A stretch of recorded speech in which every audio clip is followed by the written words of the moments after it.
এই চলে চলে দে খেলা টান টান উত্তেজনা 6 বলে 7 রান মামু হার্টবিট কত 100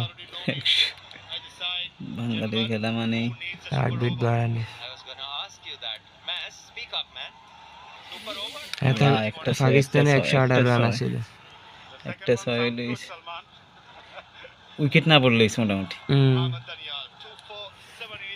আর আগের শালারা যদি জাস্ট কোনো রকম যদি একটু আগায় দিত তাহলে তো মোটামুটি অফসাইডে দি বলে মাত্র 7 রান আপনার অফসাইডে দি মাথার উপরে দিয়ে উড়াই দিয়ে 4 হয়ে যাবে ম্যান নেই আমার শরীর কাঁপতেছে পুরো বেটা একে তো শীত এর প্রতি আবার বাংলাদেশের করুণ অবস্থা হেতাগো ডর হাঁদে গেছে পুরে ডর আরো এই সাইডে দিয়ে ম্যান নেই খালি বুদ্ধি আছে ম্যান একদিকে সাগর হইতে মামু কি হয় কে জানে সাইড সাইড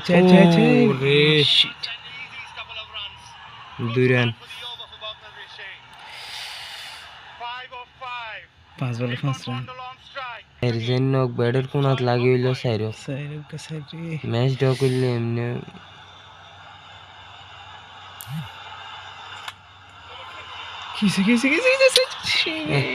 এই গেফে সাইরো হয় না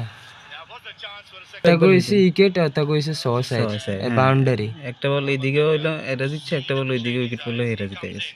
শুধু বাউন্ডারি আর উইকেট লই খেলা ও ইউর গেম আছে ডাইরেক্ট দুগা তারা ভাই তোরা হাইরা যাইতে আরো আগে হাইরা যাইতি এই পর্যায়ে এসে যদি হাইরা যায় ওরে বাইরে স্টক করতে হবে ছোট ছোট মিনি মিনি স্টক করে এলাইছে অলরেডি এখন বড় স্টক করার বাকি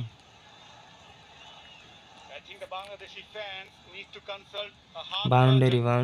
কে বাউন্ডারি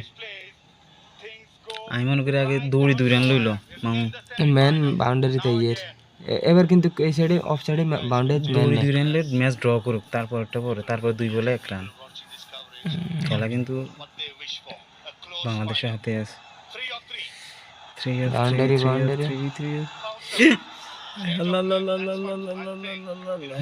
এটা কি হলো 2 বলে 3 রান আল্লাহ ইচ্ছুত বড়া ওটা না আগে দিল তো বড়া খেলার দূরে যাইতো না হলা দোয়া হয় এর মনে দোয়া ইউনিস পড়ে বাংলাদেশে তো ইউনিসের ক্ষমতা আছে অলরেডি আশা করি বাংলাদেশের পক্ষে ম্যাচ জিতে